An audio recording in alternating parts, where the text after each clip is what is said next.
Bacakan dong Kesia Abraham mengusir Ismail dan budak Hagar itu. Emoji ketawa si Nona Kakak. Assalamualaikum, sehat-sehat kita semua teman-teman. Pantas untuk ditertawakan memang. Kisah maksudnya Kesia ini, pengusiran ini. Tapi aku cukup senyum aja lah ya kan. Ya enak, gak menghargai namanya tuh. Kenapa? Karena di kisah ini ada suatu keanehan. Bisa karena kesalahan translate, kekeliruan, atau bahkan bisa jadi kebohongan loh kisah itu. Aku udah selesai membaca itu semua, jadi aku paham di mana kebohongan itu. Mau kasih tahu sama kalian nih, mari kita bahas lah ya.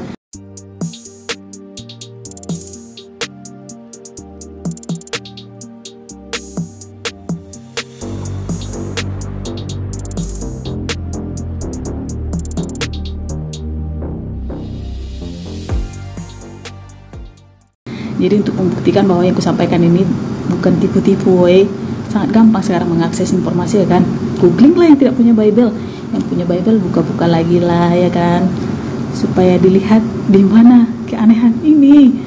Jadi kisah pengusiran ini yang tertulis di Bible itu di Kejadian 21 ya kan. Nah dikisahkanlah di situ, finally baca semua ya finally dikabulkan Tuhan lah permintaan Sarah dan Abraham, lahirlah Ishak ya kan. Hari ke-8 disunatkanlah Ishak ini, kemudian bertambah besar, disapihlah anak ini. Tahu disapi kan, cara nenen. Nah, di acara penyapihan ini dibuatlah perjamuan besar, perayaan gitulah ya kan. Nah entah apalah yang merasuki pikiran ibu kita Sarah ini. Dilihatnya anaknya sedang bermain dengan Ismail gitu, Ishak dengan Ismail. Datanglah dia, kau usirlah itu, katanya. Aku tidak mau dia menjadi ahli waris sama seperti anakku ini, katanya kan. Kesal sih hati Abraham, tapi kata Tuhan pada saat itu, jangan kesal hatimu, katanya. Ikuti apa kata istrimu itu. Betul apa yang dikatakan istrimu, kata Tuhan pada saat itu. Tetapi anakmu ini, Ismail ini juga akan kuberkati, kujadikan bangsa yang besar, karena dia juga anakmu, katanya loh di situ.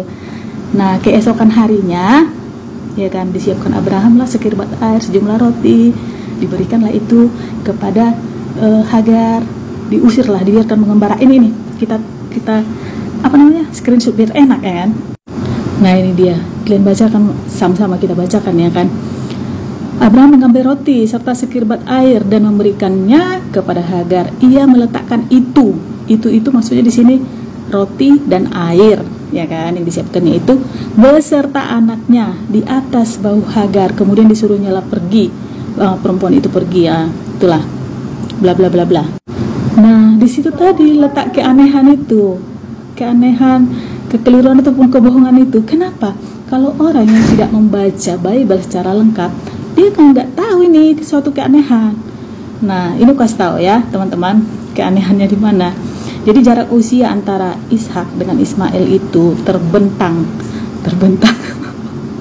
selisih 13 tahun, kurang lebih 13 ke 14 tahun lah ya kan.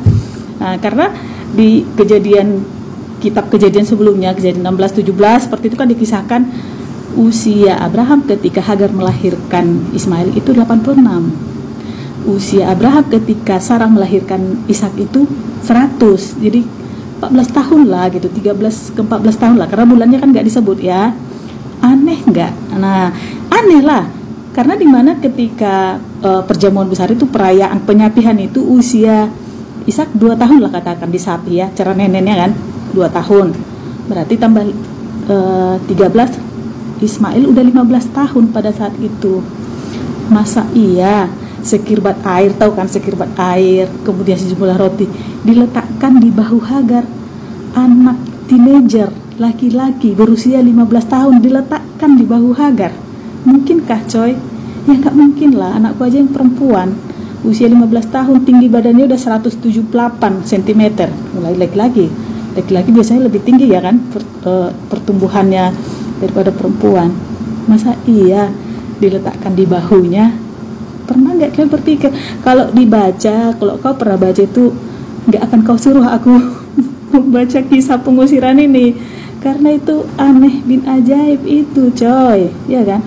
Jadi sangat berbeda dengan yang dikisahkan di Al-Quran. Di Al-Quran itu benar-benar masuk akal, dan itu adalah perbuatan seorang nabi, ya kan, dimana begitu beliau meninggalkan Hagar dan Ismail di gurun pasir itu dengan perbekalan yang sangat terbatas itu, dia sepeninggalnya langsung berdoa dia kepada Tuhan, kepada Allah, katanya supaya mereka dilindungi gitu loh. Jadi aneh kan, aneh kisah pengusiranmu itu kan coy, aneh lah. Semoga direvisi ya. Thank you.